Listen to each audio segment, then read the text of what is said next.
కర్మ చేయడం వలన పాపం ఎలా అంటకుండా ఉంటుందో భగవానుడు ముందు శ్లోకంలో చెప్పాడు.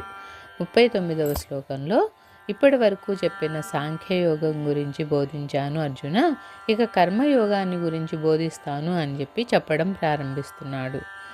ఏషా తే భిహితా సాంఖ్యే బుద్ధిర్యోగే త్విమాం శృణు బుద్ధ్యా యుక్తో యయా పార్థ కర్మబంధం ప్రహాస్యసి.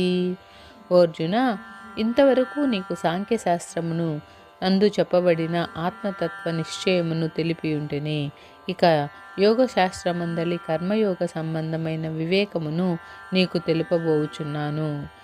దీనిని నీవు తెలుసుకున్నచో నీవు కర్మబంధముల నుండి లెస్సగా విముక్తుడవు కాగలవు. కాబట్టి శ్రద్ధతో ఆలకింపుము.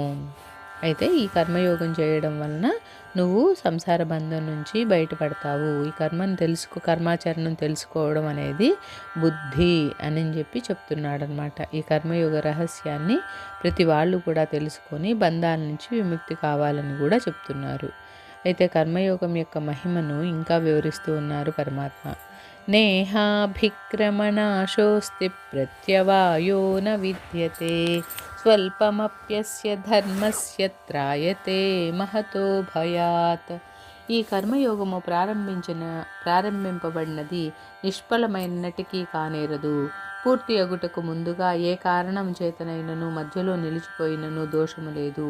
ఈ కర్మయోగానుష్ఠానమున ధర్మము ఒకందైనను గొప్పదైన జనన మరణ ప్రవాహ రూపమైన సంసార భయం నుండి రక్షించుచున్నది. ఒకవేళ ఈ కర్మయోగాన్ని ప్రారంభించి మధ్యలో ఆపేశారనుకో అర్జున, అయితే నీకేమీ దానివల్ల నష్టమేమీ జరగదు. ఆ ఫలితం చాలా ఉంటుంది. ఎలా అయితే ఒక చిన్న నిప్పు రవ్వ ఒక అగ్గిపుల్లతోటి ఆ పెద్ద అడవిని ఎలా అయితే మండించి వేయగలదో, బూడిద చేయగలదో, ఒక చిన్న ఓడ సముద్రాన్ని ఎలా దాటించగలదో, ఈ కర్మయోగం కూడా అలాంటిదే.